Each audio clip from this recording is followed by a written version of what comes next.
It is an enormously important opportunity to safeguard our economy from the reckless danger that got us into this financial mess. I'm hopeful that we can wade through all this Washington wrangling and get something done to protect America's financial future.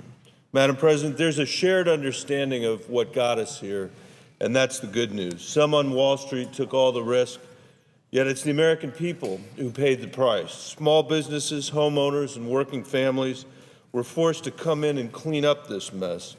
It's our responsibility to learn the lessons from the last collapse to help this economy recover and to head off the kinds of problems that could lead to another financial crisis. In short, Madam President, we have to fix this economy, ensuring that there'll never have to be another taxpayer-sponsored bailout. There really is a broad consensus here and in the country that it's time to wind down TARP, recapture what we can for taxpayers, and prevent banks from tapping into the Treasury going forward. That's why in the coming days, I will be pushing bipartisan legislation that would do exactly that. It would use recaptured TARP funds, borrowed from our children, $180 billion so far and counting, for deficit reduction.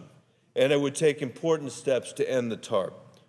More broadly, I also think we need to be aggressive about strengthening this bill to further protect consumers, and I will be supporting amendments which do exactly that. When it comes to Wall Street reform, we simply can't afford to delay any longer. Recently, the TARP Inspector General underscored this point better than I could have. He stated that, quote, even if TARP saved our financial system from driving off a cliff back in 2008, absent meaningful reform, we are still driving on the same winding mountain road, but this time in a faster car.